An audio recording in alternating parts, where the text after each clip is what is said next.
Hello, everybody, and welcome to the Third and Wrong podcast. We are back. We're back. We are back. It's been a long time. It's been far too long. Technical difficulties, can you believe it, have held us up for a few weeks. We've also had a lot going on the past few weeks. It's that time of year, so we have been trying to make it work. But every time we've tried to make it work, our computers have not. Yeah. So that's the situation we're in. But boys, do you know what week it is? Oh, it may be a little delayed, but I know what week it is. I know what week it is. It's West Week, baby. Let's go. We're doing it. It's West Week. It is time to look at the AFC and NFC West and see what is up. We're going to be doing our division previews this week. First, we are going to be starting with the NFC West. We're going to be talking through it. Very exciting division the Super Bowl winners came out of last year. So, boys, we'll hop right into it. So we're going to go predict. Everybody just kind of give their predictions first, and we'll just kind of get right into it. Just kind of read them off. They're on the screen there, but just for 100%. Maybe for listening. 100%. Yeah, my predictions were the Rams to win the division, the Seahawks to get second, the Niners to get third, and then the Cardinals to get fourth. And Slade copied me again. You're going to see a recurring pattern in these episodes. Just don't worry. Don't worry, Slade's. We're just trying to help him out. He's new to sports and football. Yeah, so. right. Third video in the row that you copied. Hey, if you haven't noticed yet, okay. If you haven't noticed yet, these two, their brains are so small. They got to put them both together to combine one thought. We to be able to make a division prediction. Where we sent this. You know. So real breakdowns everybody over here. Knows the truth. That's all I'm saying. So you have. So Slade, what are your predictions? Yeah, Slade, you just gonna stare at us? You gonna go? I mean, I was waiting on you because JJ kind of stole my thunder. I've got the Rams, Seahawks, 49ers, Cardinals in that order. JJ copied me. We all know that's the truth. Dude. So hey, I'll let Jacob take it away. I have the one. So there's two sets of predictions of division predictions in this chat right now. There's only one correct answer, and that's you're looking at it right here. I have the Seattle Seahawks coming in first place. LA Rams coming in second. Then I have the 49ers coming in third. And then those Arizona Cardinals taking up the back end. Hey, I'm not on the Rams hype wagon, man. I just think that I swear anytime there's a team like this coming into the year, the NFL is just a weird game, man. So I'm riding with the Super Bowl winners. I still got a lot of faith in that Seattle team, even though they lost some things. So I'm honestly more against you. I'm more opposed to you than normal. I almost went with the 49ers coming in second over the Seahawks. That's insane. Me too. That is insanity. That is insanity. That is not a good roster. I'm already fired up. What have we been on air for? 3 minutes? It's not a good roster. All right, then let's start with that Okay. discussion. Let's start with the Niners. Slade, tell us what happened in the offseason for the Niners, and let's talk about it because I think they're an intriguing team.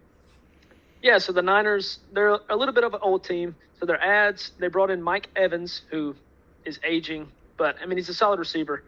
Christian Kirk hasn't really performed in the last 2 or 3 years. And then Osa Digizua. Those are their big three additions. They lost out on D. Winters, who our Cowboys, ended up getting. And then they drafted DeJon Stribling, the receiver. They drafted the defensive end, Romello Height, and running back, Kalen Black. Those are really the only additions and losses that I think could make an impact sometime in this season. Right. Yeah. Okay. I'm a little more in agreement with you after hearing that, Jacob. It's like my thoughts are I don't like San Francisco, so there's definitely some bias I hate San Francisco. too. But look, they did some good things. Not only does he not like them. The glaring issue is, and they did do some things to address it. One of them is just getting Nick Bosa back because he missed basically the entire season. It was the worst defensive line in the NFL last season, like historically bad. Someone might have to look up. Someone look up the number of how many sacks they had. I know they were 32nd, dead last, but I'm recording on my screen. That's the only reason I don't want to look it up. But it was dead last. I think it was like 20-something, like 21 sacks or something like that. 20 sacks in 17 games last year for the 49ers. So the defensive line is horrible. They lost out on Saleh. Saleh is fantastic. Like, he's the reason that defense was able to stay afloat last year, in my opinion. I think what he did with that defense last year is why he landed that coaching job, again, to get another head coaching champ with Tennessee this year, because he was unbelievable with that defense last year, with what he had to work with. Like, the fact that they went into Philly and won a playoff game with all those young guys running around, and they've had a really great game that night, too. It was unbelievable. But the defense, it's not a ton, man. I mean, they did go out. They got Osa Odigizua as well. That was a decent ad. They get Nick Bosa back, so it should be better. But it's also, like, I don't like the wide receiver room, but I love Kyle Shanahan. Like, he's a wizard too, man. Like, they don't have Salah, though, like I said, on the defensive side. So I wouldn't be surprised if even if the defense, maybe even personnel-wise, might have got a little better. Like, you may see them take a step back on that side of the ball. But I don't worry about the offense even with. I don't think the receiver room, like, it sounds cool, and, you know, you go out and sign Christian Kirk. I saw some videos of, you can't lead into training camp videos too much. I saw some videos of big Mikey E running some routes, man. I'm going to tell you. It was bad. It looked bad. Look, I'm sure 34-year-old Mike Evans probably isn't too invested in training camp, but, you know, then Pearsall went down with the season-ending injury just last week. That's probably going to be their best guy. Deshaun Stribling, you spent the 33rd overall pick on him. You better have been right because they're going to really need him. And like Slade said, they got Dre Greenlaw. The linebacker room was bad last year as well, so that's helpful getting him back. But you lost out on winners, so I really like Purdy too. Like, I really do. And you have McCaffrey. McCaffrey's also aging and injury prone. Like, you never know. Like, you never want to think about injuries when you're doing season predictions of a team, but he has a really bad injury history. So there's a lot of question marks for me. But they have a great head coach and a great play caller. I think this is the most fair team to talk about injuries with. Like, I mean, it's every year with this team. It's been bad the past couple. It's so odd to me because this is the story of a team who has great coaching, like just incredible coaching that can literally will them to playoff berths and really good seasons with like every player on their roster hurt. And last year we saw it in like full force, like Nick Bosa out for most of the season. Ricky Pearsall barely played. Christian McCaffrey, like had a healthy season, which was great, but that was the first time in a while. Brock Purdy was injured for a few games. Yeah, he missed a lot. It's like 8 games last year, I think. It's not just this year. It is every darn It's been bad. year, It's man. past couple like, have been bad. I don't know how this strength and conditioning staff is still employed. I don't know It how may not be. I don't know. Maybe it's a different one. Yeah, maybe. I don't know how their GM is still employed when like they consistently just like waste draft picks on guys that are not regarded as these high-level prospects for a reason, and it like never works out. You guys know that's one of my pet peeves. It's like, I'm so much smarter than everybody in the NFL. I'm going to take this guy who no one liked, but he's awesome. Well, maybe take him later. That's the point of a draft. If you think you have a steal, then don't take him at 33rd. I would say, though, maybe wait until when he's going to get drafted. Lynch has done. They love Lynch, though. Man, he's made a couple of bad draft picks in recent memory, but he's made a couple. I mean, he did make the deal to bring in McCaffrey and things like that. But they have had like the dribbling move. Besides Ty Simpson, was probably the biggest head scratcher of draft night. Would you agree? Yeah. Probably. Maybe Kalen was it Kalen Black who also went a lot higher than Kalen Black was the third round running back, first running back off the board in the. First running back off the board other than the first round guys. Okay, so that was a big shock. It was like, why aren't you taking Jonah Coleman? Or like one of these other guys who at least people have heard of. Kalen Black didn't even go to the combine. He's a good player, though. He's a great player in Indiana, but he just wasn't projected. He was more of like a 5th through 7th round guy by most projections, but we'll see how it works out. Yeah, this is just weird. Y'all have tackled a lot of it, and most of it is true. I'm not disagreeing with anything. I think the injuries definitely is the biggest problem for them. This is all I want to say, though. They find a way to win.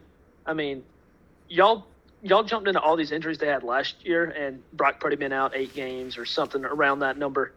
And you would think, oh, this team probably won 5 or 6 games. No, they went 12-5. And they get a competent receiver in Mike Evans, Christian Kirk, who looks like he's going to be playing a good bit. like y'all said, with Ricky Pearsall being out. Dude, Kittle I've seen was recent also hurt reports- last year a little bit. So Kittle's going to be back. Fred Warner was hurt a little bit. Obviously, optimistically thinking, they should be better because you can't plan to the factor of many injuries taking place. They're also leaning on a lot of guys that are in their 30s, man, which just that normally is fair. isn't. They're very aging. That's team. not normally a successful. History just says that's normally not a great thing in the NFL. But we'll see. We'll see. Yeah. I mean, we'll see what happens. I don't hate the Niners like you guys do. I do still hate them, but not like you guys. But, I just think this is a team that wins, like Slade said, and I believe in this team, even though there's so many question marks. I just believe in them, and I believe that they can really get it done, and they can really go out there and just will their way to wins with solid defensive play and great offensive scheming and coaching. That's what they're going to do. Jacob, going back on what you were saying earlier about the sacks, the two leading sack leaders were Cleveland Farrell and Bryce Huff, two guys that I forgot were even in the league at this point. Cleveland Farrell is a Clemson guy, so I've known him since he's came through Clemson. As much as I love Farrell, and you talking about bad draft picks, that's like the poster boy for a bad draft pick. I love Cleveland Farrell, but that was bad. I hate it for him. He was the big three, right? He was one of the big three with Dexy and Christian Wilkins. He was, he was ACC Defensive Player of the Year, but that's just because he was an end. So he led Clemson in sacks. So he won ACC Defensive Player of the Year, but Wilkins and Dex were clearly two better players. 100%. They were interior, and history obviously has echoed that sentiment, but it is what it is. Gruden really liked him. So going great. I still thought he was going to be a good player, but it didn't work out. So okay, y'all want to move on to the Cardinals, or you got a little bit? No. Let's talk about the Seahawks because I feel like this is very directly related. I was going to say we could argue the Seahawks Rams. Well, what I was going to say, it's fine. I was literally going to lead into the Seahawks off of the Niners. Yeah. Because one thing I just want to bring up is because you guys said that you almost went, and maybe you guys are kind of thinking back on that now but if you're not, that's fine too. One thing is, if San Francisco's healthy, they're going to be right in the playoff mix. That they'll probably win between 9 and 12 games, have a winning record if they're healthy. If they're not healthy, obviously everything's off the table. But they weren't healthy last year and they won 12 games. They're going to be competitive. They're going to, unless it's just devastating injuries. If McCaffrey goes down and Purdy, everything's off the table. But if they're relatively healthy, Shanahan is going to cook. But one thing I will say, it's weird. I could see the Niners winning 14 games, but I could see them winning 7, with injuries and stuff. I could see them winning. I can't see 14 at all. I just don't think it's possible. I totally agree with Slade. I could see him winning 14 games. I could see him winning 4. It all depends on what injuries happen and whether or not if Purdy's out, bro. If Purdy's out, they got Mac. McCaffrey's out. Sure, but you got Mac Jones. Is he gonna? Kept him afloat last year. I mean, he played 8 games last year. My thing is, I'm the opposite of y'all. I think it's high floor, low ceiling. I think they're going to be 7 to. I feel totally. I think they're 9 to 11 wins. And my thing is, Shanahan. If you want to watch a coaching masterclass, go back and watch their game that they played versus the Bears on Sunday Night Football and the offense performance that they had in that game. And a lot of that has to do with Shanahan. And Purdy was lights out that game as well. But then you go and watch them play Seattle.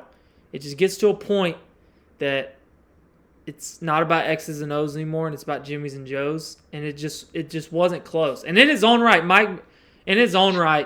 I mean, Seattle's head coach McDonald he's the opposite end on the defensive side of the ball. He's a defensive wizard. He's awesome. He's obviously proven was an elite coordinator. That's the reason he got the job anyways. But he's just kind of doubled down on the fact that he's one of the elite defensive coaches in the game.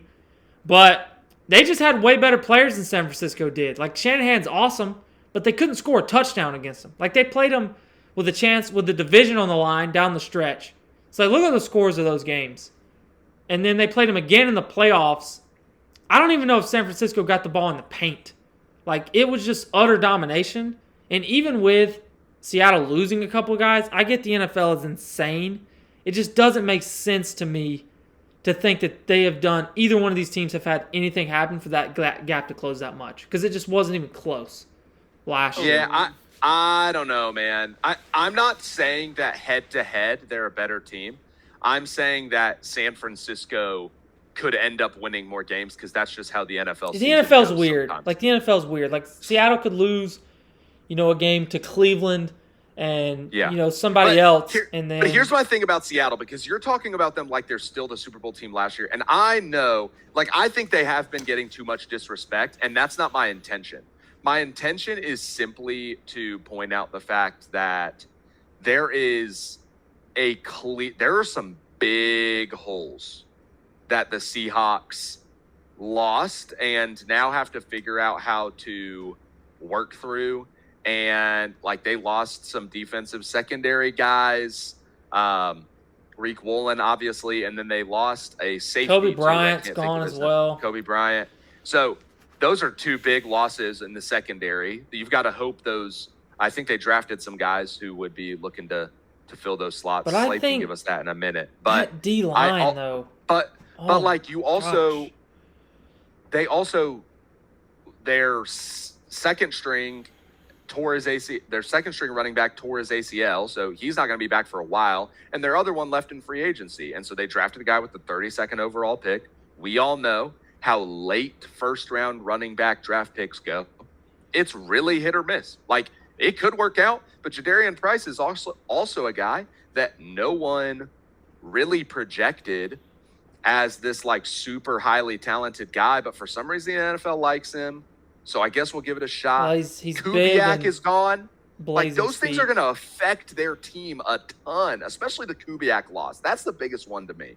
Where it's hey, this guy is clearly was running your offense, and you changing your offensive coordinator completely really changes the feel of your team.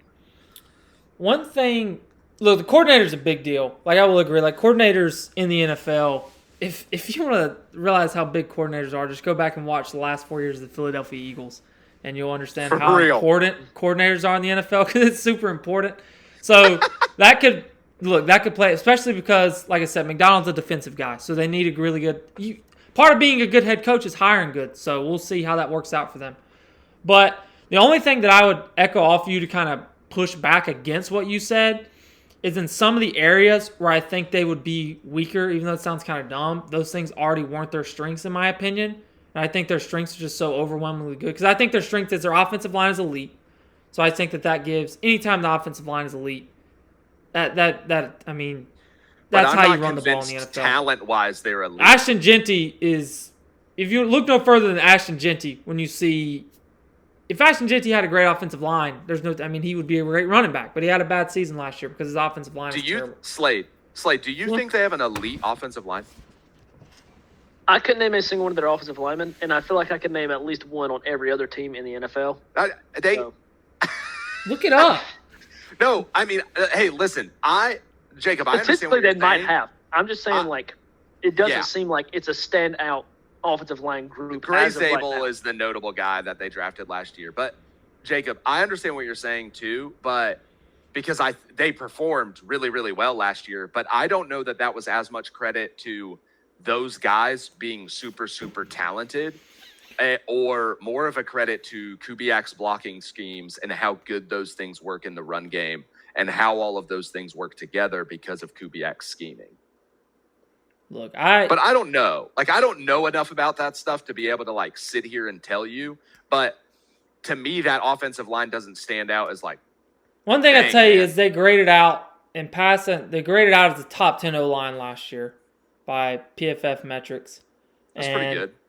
It's an offensive line that made Kenneth Walker a lot of money because of what he did in the postseason. A guy that is a good player, but I wouldn't necessarily.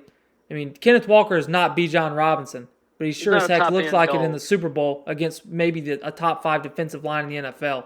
So that's one thing I will say. Just throwing it out there, as good as Walker was, what they were able to do in the postseason running the football, when you have to have it, other team knows it's coming and nobody could stop them running the ball down the stretch, I thought was really impressive. The other thing is I don't even think that running the football is they don't. I don't even think they hang their hat on. I feel like when we think of Seattle, because their defense is so good. Normally, when you think about good defensive teams, you think about hard nosed running the football. Like I think they're more prolific through the air than they are running the ball, anyways. Like I think when you got Jackson Smith and Jigba, Sam Darnold to me, I love Sam Darnold. I'm a lot high on him. More high on him than other people. I like Sam Darnold. It's a good receiver room. I like him as a guy. Obviously, it's a really good receiver room. It's a really good quarterback. So I think the offense is still going to be fine. The secondary is the biggest concern. I think what they lost in the secondary, like it definitely is a little bit concerning. But my argument to that would be is their defensive line is so elite. Like at defensive line and secondary play on each other so much because if the quarterback has no time to throw the ball, it's going to make secondary guys look a lot better. And Reek Woolen was really bad last year, too. Like, Woolen, he was really good. He had some moments. Like, he's really good at creating turnovers. And, like, I remember something about a stat of, like, yards per target on man-to-man. He was, like, first in the NFL. So, like, some weird stuff like that. But, like, actually, like, he didn't have a good year last year. So, and he's kind of not had a good year the past couple of years. But I still think they're really, really good. Do I think they'll be as good? Probably not. Because last year down the stretch, it's as good of a defense as I've watched since I've been watching the NFL the last month of the season. That's and fair. On that, like it was that good. So I'm just still really high on them. Jacob, you were talking back about the 49ers having an old team. The Seahawks' defensive line that you just highlighted is Leonard Williams, who is 32, Jaron Reed at nose tackle, who is 33, DeMarcus Lawrence, who is 34, and then Byron Murphy, who's obviously young, drafted a few years ago. And then they brought in Dante Fowler. I mean, you want to talk about aging? It's old. Those guys, yeah. But it's. I mean, could rupture their spleen next week. I mean, Leonard Williams is a top 5 defensive lineman in the NFL. I mean, DeMarcus Lawrence was still great. Like, even if those guys take a little bit of a step back, it's still an elite defensive line as long as they stay healthy. So, did you just say Leonard Williams is a top 5 defensive lineman in the NFL? Leonard Williams is a monster. Top 5 defensive lineman in the NFL. He is a monster. I mean, I don't think that's a crazy thing to say. He is a Slade. He is a monster. Top 5 maybe top 3 lineman. Oh, okay. I'm out. What is happening? Deal. No deal. You what kidding is me? happening? He's so good, dude. He's top so good. 3? I'm not saying he's not good, but top he's probably 3 defensive lineman or defensive tackle? Lineman. He said defensive lineman, and he's also an end. So I love Leonard Williams, dude. He's a monster. I wouldn't say he's even a top 15 defensive lineman in the NFL. Are you kidding me? Yeah, okay. I thought you were saying top 5 defensive tackle. That's why I was enunciating what I was saying. You're not giving Leonard enough credit. He is a monster. I think you're giving him way too much credit. The cameras turn on and Jacob just starts going crazy. I mean, he just starts. He is a Seahawks fanboy. There's nothing Jacob loves more than throwing out top 5. Like a guy he like happens to like that. Name 5. Who's your 5? Who's 5 better than Leonard Williams in your opinion? 5 defensive linemen? Sure. Myles Garrett. All right, there's one. Micah Parsons. Dexter Lawrence. Doesn't have a knee right now.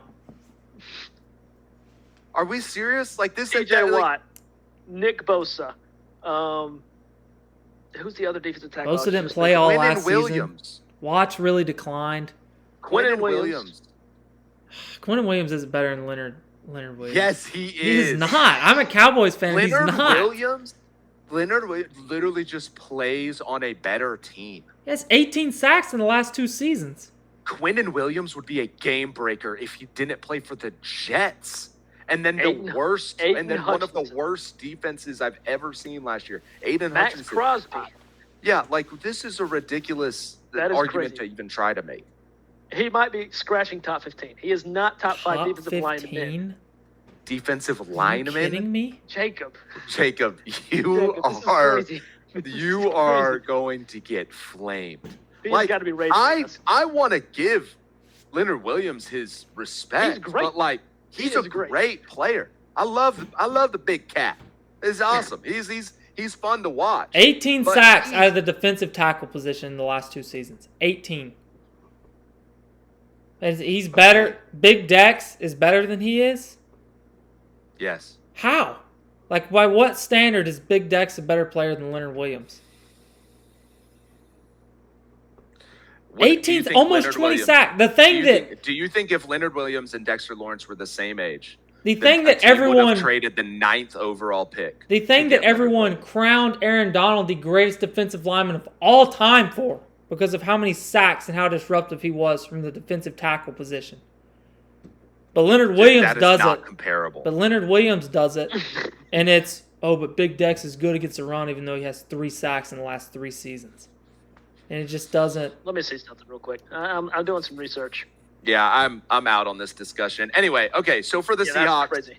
I think to conclude the Seahawks discussion, we'll get Slade. Slade, real quick, can you fill us in on their offseason? Like, were there any notable additions?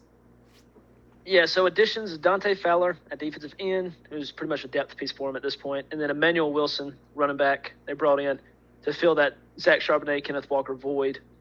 I don't know how much Bernie's going to get, but that's what I've seen. The losses, obviously, are Kenneth Walker and Reek Woolen, and then, like y'all said, Kobe Bryant. And they drafted Jadarian Price. They're high on him being the future, I guess. Bud Clark at safety and Julian Neal at corner are the ones that I really like saw. Those 2 players. I do, but there's just a question mark. But not to be there's so many players starters. There's so many players that can come out of the draft thinking, they're going to be good, and they just don't show up.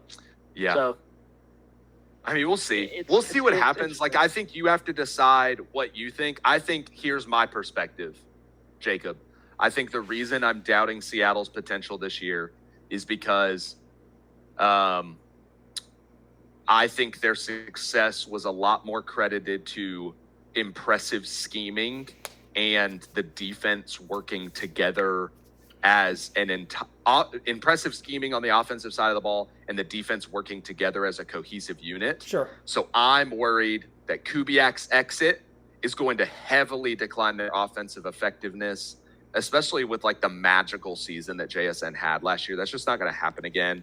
And that's then what I was about to point out. The defensive side of the ball, I'm worried that a few core pieces being gone could start to create just a hole that's hard to fill and will create a little bit of struggle all year long. And so I could see that being fair. The story. I don't think they'll be as good, but I definitely think that they're going to be really good again. They're going to be in the playoffs. That defense is going to be elite. So, right. Just to harken on what you said, JJ, my question was, will the offense be good with the Kubiak exit? You would expect a regress. It don't have to be substantial of JSN and Sam Darnold, just because, like you said, the magical season they just had. The likelihood of that panning out again is not that high. And then Cooper Kupp, again, he's just aging. He's their number 2 at this point. Rashid Shaheed's the number 3. And then Kenneth Walker leaving is going to take a massive toll on that offense, in my opinion. I just don't know if that the offensive efficiency is going to be as high as last year. Hey, we need to move on, but real quick, I think it's really disrespectful for you to put Cooper Kupp over Rashid Shaheed. I just want you to know that. Yeah, it's fair. Look at the depth charts. I just want you to look at statistics. Depth charts year. don't mean anything. I think look Cooper at the Kupp. stats I think from Kupp last year. averaged 31 yards a game last year, or something like that. I saw it today. It might have been less. Let's look real quick. Y'all can move on, and I'll do some research. So we need to talk about Arizona and LA, the 2 drastic. Yeah, I think we start with LA and then we just close real quick with Arizona. Well, I was going to go the opposite, but okay. No. We gotta end. Nobody wants to hear about Arizona. You want to end on the Cardinals? That's why you. Let's look at. I mean, LA is the best. Read us off what their offseason. Hey, 1 second, Best Jacob. team on paper. Very, very carefully, Jacob. I want you to listen. Very carefully to what Slade's about to read. Okay. You ready? Oh, okay. The additions of the Cardinals this offseason was Tyler Algier at running back, and It's good. shockingly, I didn't know this, was Kendrick Bourne at receiver. Their losses were Kyler Murray, Jalen Thompson, and Greg Dortch. And they drafted Jeremiah Love, obviously. They got a new guard, Chase Besantis, and Carson Beck at quarterback. Those are the more notable ones that I see going into the season. Forget what I said, Jacob. That's not what I wanted you to listen closely to. I thought we were going to the Rams. Oh, this is the Rams one. Yeah, I was already pulled out the Cardinals. So. Okay. We'll just talk on the Cardinals. I really want the Rams to be the finisher, just so we can All right. Yeah. They're gonna be. That could be a good nickname for them this season. What do you guys think about the Cardinals? I know. I heard a funny stat the other day on a podcast I listened to talking about how the win total for the Cardinals is the lowest win total projected for a team in history. Dude, it's like, what is it, like 2.5? They don't make me want to so- puke near as bad as like Miami and New York do. That's I'm what gonna be I feel. honest. That's how I feel. Though. Okay, so it was 4.5. The lowest ever was 3.5 on a 16-game season. But the people bet the under on their wins so many times that it went down to 3.5, and so now it's 3.5 games on a 17-game season, which is now the historically lowest number. I think they crazy. win 4 games. Yeah, I You mean, gotta that's think, crazy. right? Hey, but I don't know. Jacoby Brissett was 1-11 in his starts last year. He was balling though. Hey, It doesn't matter Come how on. many He was times airing it let me hear out. you say He was it. airing it out. Let me hear you say it. I won't say it. You will say it before the end of the podcast. We've always said winning is a quarterback stat. We've always said that. You've always said, you of all people, Jacob, should be standing on that. That is one of your principles. Look, there's always exceptions. That's life. If it makes you feel any better, Jacob, I do believe Carson Beck by the end of the season is going to be slotted in as the starter, just Oh, because. yeah. They That might makes as well. me feel a lot better. They might as well go I ahead and don't- trade him. I Brissett's just already thought got they were gonna win that that many ink. games starting Already out. inked that extension. He ain't going nowhere. Hey, Jacob, would you say that Jacoby Brissett is a top 5 Yes. thrower of the ball? Oh, very, very good. Okay, Oh, so I that's just wanted to funny. make sure we were all on the same page. Yeah. And We're all. okay. We're all here. It's definitely bad. I mean, Sweat's one of the best defensive linemen in the NFL. He's a monster. I mean, you're talking about a beast. That's he just fair. goes unnoticed. Is he because top 5? 5. Is he top? He's a top 5 defensive end for sure, I think. How many sacks did he have Crazy. last year? Like 16? Josh Sweat, top 5 defensive end for sure, is what I. How just heard. many sacks did Josh Sweat have last year? Did he have like? Do you know how many Oh, boy. defensive linemen there are in the NFL? I don't think you The guys defensive watch. ends? I don't think you guys watch. We don't want- This is unbelievable. Dude, what is wrong with Josh Sweat? I He had cannot 12. believe He had what's gotten 12. into He you had 12. tonight. 12 sacks. It's fine. Josh Sweat is a good defensive lineman.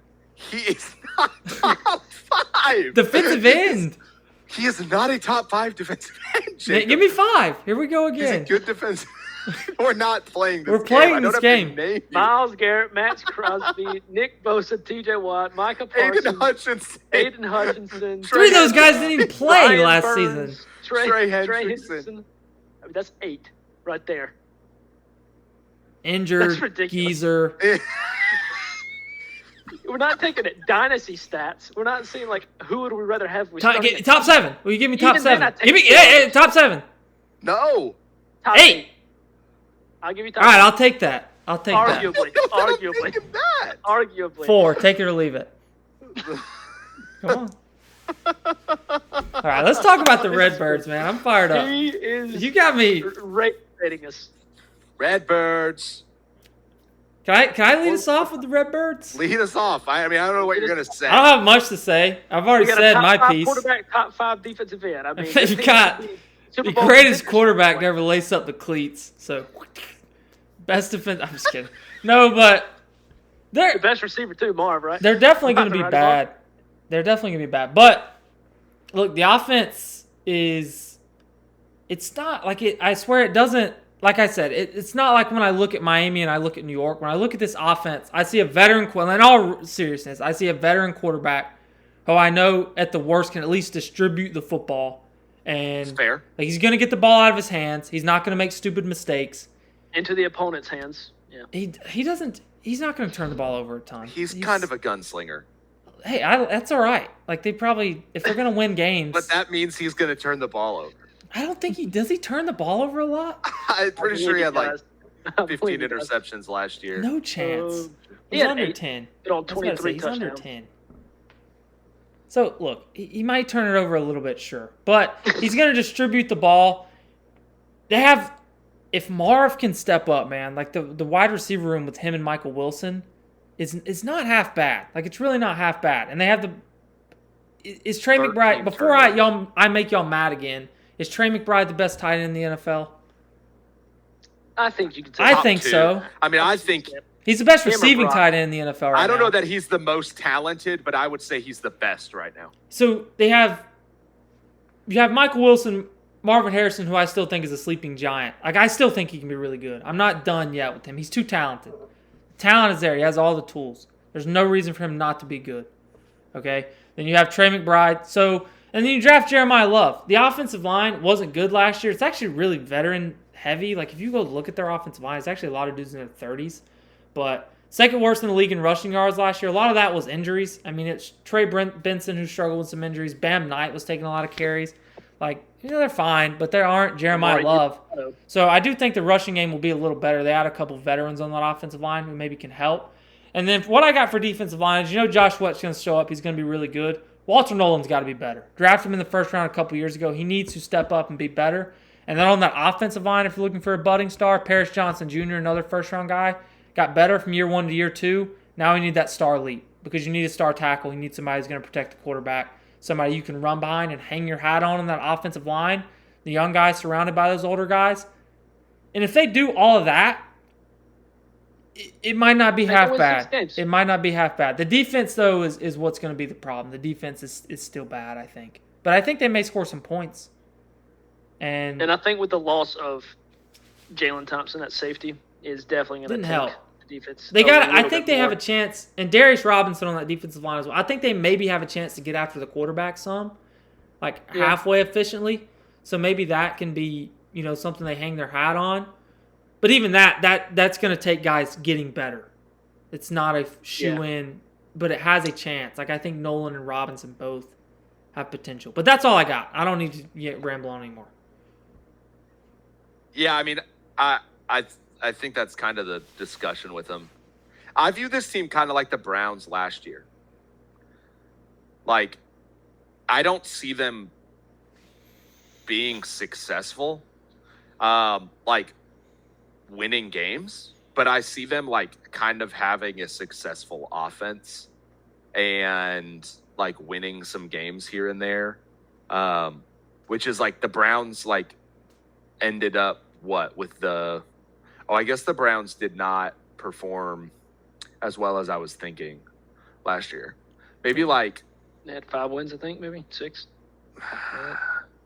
Yeah, I mean, never mind. That's exactly what I'm thinking. I think this game. I think the Cardinals. I think it's just the other side of the ball with Arizona, whereas the Browns are defense and the offense. Right. Is, yeah, exactly. No, that's what I'm saying. I don't see this team winning games, but I see one side of the ball keeping them in the game. I like that. Yeah. I like that. It'll be interesting, and they're going to upset some teams this year that it's as a Bills fan, I would see Arizona on the roster, and it's kind of the same way I felt about playing the Browns last year. Is hey, I feel pretty good because the Browns suck, but it's a little scary to go against them because they have some star power, but like you said, it's just on the offensive side of the ball. And realistically, the worst thing that can happen for Arizona this year is if they win 7 games. They need to win 2 games because they need a high-end defensive player. They need to be picking top 3 in this NFL draft. They need a quarterback. They need either a high-end defense, probably a quarterback more so, but that's what they need to build from here. So they don't go out and win 6 games, please. If you're saying the best thing for them is to win 2 games, I can go ahead and tell you they have one shored up when they play the Cowboys because apparently they have our number. Every year. They destroy us. Josh Dobbs beat us. We couldn't beat Josh Dobbs. It is ridiculous. It was his only start in Arizona, and he destroyed us. Yeah, it's crazy. The Pastronaut. The Pastronaut. But yeah, I'm curious to see how this running game is going to work out. We know, the weapons on offense are great. Trey McBride, Marv, like you said, should be a sleeping giant. Who knows if he'll turn up the way he should. We all want it, man. Yeah, we all do. It's in there, man. It's in there. I like the fact that you go out and draft Jeremiah Love, so you have that rookie for the future. You bring in Tyler Algier, who can be that duo with him, but you still also have James Conner there if you need him. Like, if there's injuries, he can come in. Like, you know, I want to see first. Draft James Conner in fantasy this year. I never said that. Went from the worst running back room in the NFL to potentially maybe one of the best running back room wise. Maybe not the best like, running back room, but the best depth. And, like, I don't think if one guy gets hurt, you're going to miss out on too much. And Benson's injured for now, but he's still there. And Benson is not a bad player. He's probably going to get moved during the season, would be my best guess. I wish he would have gotten more of a shot, man. Well, he got hurt. I think he got injured. My thing for Benson, and he's also struggled with some injuries in college. I think that if somebody, because running backs are going to get hurt. It's just the nature of the position.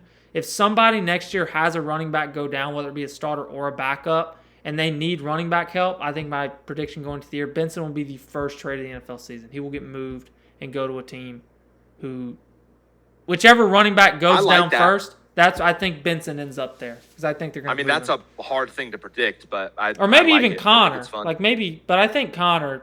Sure. I think Connor maybe. I mean, he's in his 30s, coming off a season, and he is old. Yeah. All right. Yeah, I mean, I think that's enough to talk about with the Cardinals. I agree. Probably. I mean, these conversations have been. I like that we all like the Cardinals, unlike the Jets, Dolphins. I think they're fun too. I'm gonna love them until they play the Cowboys, and then I'm gonna be very upset and enraged. I won't watch. This is what I want. I want bad teams who still provide entertaining football games. Like that's what I want from bad teams. I just want them to still be able to make it entertaining I like that. And keep it close. I think that's why they were so fun last year. Like Brissett dropping back, throwing 60 grenades a game. You're telling me that's not cinema? Incredible. I mean, he broke the passing attempt record. I'm pretty, or the completions record or something like that. He was on pace. No, he couldn't break the record because he only played 12 games. Did he break the single game completion record? Didn't he have 40 something in a game? Yeah. Michael Wilson had 18 catches for 230 yards. All right. The Los Angeles Rams. Okay, so the Rams. like I said earlier, Jacob, I want you to listen very carefully to what Slade is about to read. Just in case it has some kind of influence. Yeah, just stay right there. Okay, the additions for the Rams going into the season are Myles Garrett, huge pickup, Trent McDuffie, honestly, possibly just as big of an addition. Their losses, Jared Verse. They drafted Ty Simpson, who obviously right now doesn't make that much of a difference, but in the future possibly. And Max Clare. Those are the only two because they've traded a lot of their draft picks here recently. Okay. So, what are you thinking? Here's what I think. It's all on paper. I have 15, they're the better team. 15 wins, question mark. They're the best team on paper. Games aren't played on paper, buddy. Games are played on the turf, on the field. Give me the Seahawks. Give me the Seahawks. Leonard Williams. That's what I think. No. Leonard Williams versus Myles Garrett. Who wins, Jacob? In a fist fight or getting to the quarterback action? Just getting to the quarterback. Leonard, either. No, I mean, no. Yeah, Garrett's a nice ad. It's a really good ad. Really, it's a great ad. Okay, he's a monster. Trent McDuffie. Yeah, it's a good ad. It's a great ad, but it's the NFL, man. It gets weird. I'm telling you. I don't really have better. I told you I don't have a reasoning for why I think Seattle is better. Just one, a respect thing, and two, just I swear anytime there's that much expectations on a team, they most of the time fail to meet them. That's typically good practice. It's like, hey, I don't really have a reason that this team is going to be better. I just wanted to write them down. That's it. You nailed it. They're the Super Bowl champs, man. They got the respect to me. They beat them in the playoffs. Hey, well, they beat them twice in a month last year to end the season. So they beat them twice, and because the score of the no first pass game rush was and no secondary. You want to beat the man, beat the man. You want to beat the man, beat the man. That's what I say. They got to go do it. They will. We'll see. They will. We'll see. They'll at least go 1-1. I mean, I'm not saying the Rams are going to come out and sweep the Seahawks this season, but come playoff time, Myles Garrett wants a trophy. You know what this reminds me of? This reminds me of when the Warriors added Durant. You know, everybody's all excited, and they played And the they won first a game. champion? Played the first game of the season. And they lost to Oh. the Spurs. Granted, they did win the next 2 championships, but I was about to say, where you going with this? Oh, the Rams gonna lose the first week. They'll initially, win 3 more championships. yeah, that was a terrible point. Actually, you keep. That was horrible. I'm sorry. We'll cut that. Just keep it moving. No, keep moving. No, we will not cut We'll cut that. Add that. You can't just allow us. All right, You can't let's just keep it allow moving. us. Absolutely not cut that. So, were we talking about? Was it Kyron Williams we were talking about, or was it? You keep going, JJ. Yeah, I mean, I just think this team's going to be. I mean, there's not much to say, honestly. Like, this is, as equally as we can like sit there and like talk about how bad the Cardinals are going to be, even though they're going to be a little bit fun. We can sit here and talk about how good the Rams are going to be. It's been exhausted. I don't need to reflesh it out. Like, it's going to be a really good thing. They're going to do a lot of 12 personnel, and they're going to do a lot of running the football. They have 2 really solid running backs. Obviously, Sean McVay's a genius. Their defense was their weakness last year and has Specifically the secondary. drastically improved. I mean, you've got Kobe Turner, Poona Ford, Braden Fisk, Byron Young, Myles Garrett. Like, that's crazy. That's just the defensive line. That's insane. And then you've got Cam Curl, Cameron Kitchens, who are not like elite safeties, but is a serviceable duo. Trent McDuffie, Jalen Watson. Yeah, they brought him in. Curl's super Like- underrated too. He's gonna get overlooked, but he's really good against the run, even as a Who? safety. Cam Curl's one of Cam the more Curl. Cam elite run defending safeties in the entire NFL. He's a big physical guy, but Yeah, I mean, so I just think like, who's their defensive coordinator? it's Raheem's not back, is he? I don't know. I couldn't help I mean, you there. that's a factor. Like, I don't know who their defensive coordinator is And I can look it up. off the top of my head. So that could affect things. Aiden Durd. Right. No So I Was have he no there idea who last that year? guy is. Is it a new guy?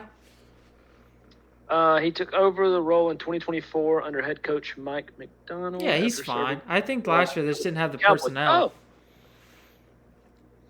Oh. He's British. we'll He knows see. nothing about football. We'll see, but I think this is like there's a reason they're the betting favorites to win the Super Bowl right now. Yeah, I think their floor, in my opinion, barring injury, is about 12 to 13 wins. I think if they don't That's come out and at least insane. have 12 wins and are the 5 seed, Yeah. we have some bigger question marks. And it probably Yeah, it's a ends up having to disappointment. do something with Puka, Devontae Adams, or Matthew Stafford. Do we talk stud, dude? That's another offensive mastermind. He's unbelievable. Right. So And- is Stafford. Stafford is also. Yeah, I mean, So we know how. here's like, Okay. Yep. sorry, Slade, you just said that it was a 12 game is the floor. Yeah. Jacob, what would you say the floor for the Bills is? Bills? Like the floor of like if everybody stays healthy on the Bills. If everybody stays What would you say healthy, the like, floor is? I'd say like 10. Yeah, because otherwise it would be like major disappointment of a season.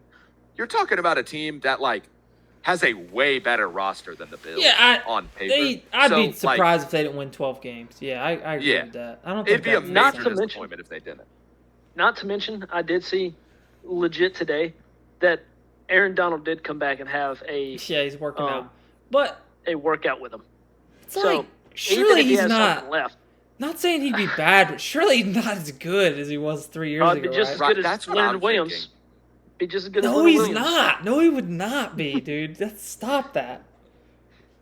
There's no chance. Out I of don't football know. for How 3 old is- years. how He's old is he? probably How old is younger than Leonard Williams. He's 35. He's 2 years older. Oh, he's 35 now. Okay. He's 2 years older. He's ancient. He still had stuff left in the tank 3 years ago. Yeah, he did, but he hasn't played football in 3 years. That's fair, but I mean, I've seen his workout videos, and he's still an absolute I mean, freak. James of a human. Harrison was putting out clinic workout videos at 42, then going out and putting out the production of a. I mean, he wasn't good anymore in his 40s, but he was still playing and putting out workouts of him pulling a bus. I mean, he was good I anymore. mean, that's fair. I'm just saying. I don't think we that need to means that discredit- definitely still means you're. It definitely helps. Let's put it that way. If he comes back, it He's definitely not out helps. of shape, is I guess what I'm saying. You know, he definitely would help the team. I'm just saying that I think it would be one of those, and people might get mad. I'm not so sure he would help the team. I think it would be one of those situations where the story would be the story would be way cooler than I think the actual result. Yeah, 100%. Like, I don't know that he would help the team that much, not because he would be like a below average defensive tackle, but because they have Braden Fisk and Poona Ford already. Like, look, who are two very high end defensive. Like, we're not talking about like Phillip Rivers here, but maybe we're talking about like when Marshawn Lynch came out of retirement and went to the Raiders. He was still fine, but like it was way more exciting than the actual product. Like, he played and was decent, but he wasn't Marshawn Lynch anymore. You know what I mean? It's just like, I think that's what I think he'd be fine. Matters. It wouldn't be like it's not like Phillip Rivers coming off the couch. Aaron Donald and Phillip Rivers, it's a lot different, but I still don't think there's no chance. He is kind of superhuman though, but I still don't think there's any chance. Why did you say? I'm gonna say there's no chance he's as good as he was 3 years ago. Let's live in the what if. What if he comes back and is like defensive player of the year? That he is like. If he's like just as good as he was when he retired. If he does the greatest defensive player of all time. If he does that, are the Rams like? Is their floor 14 wins? You have to say their floor. That's like the Avengers, dude. That's like not even undefeated. Fair. I mean, floor is undefeated. And Aaron Donald is the type if you have prime Aaron Donald and prime Myles Garrett with MVP quarterback and McDuffie and prime Puka, yeah, and 17 touchdowns, Devontae Adams, and 7 tight ends. You heard it here first. 21-0. I'm just kidding. It's 20-0, right? Because you'd be 1 seed. Yeah, it's dumb take. All right, everybody. That is our review of the NFC West. Let us know your thoughts in the comments. We are going to be back later this week. It's still West Week. Don't you worry. We've got another one coming for you. Shout out Josh Sweat. Shout out Leonard Williams. Shout out Jacoby Brissett. Guys, let us know in the comments. Are Leonard Williams and Josh Sweat top 5 at their position? Is Leonard Williams better than prime Aaron Donald? Let us know down in the comments below. We'll see you next time. See you guys next time.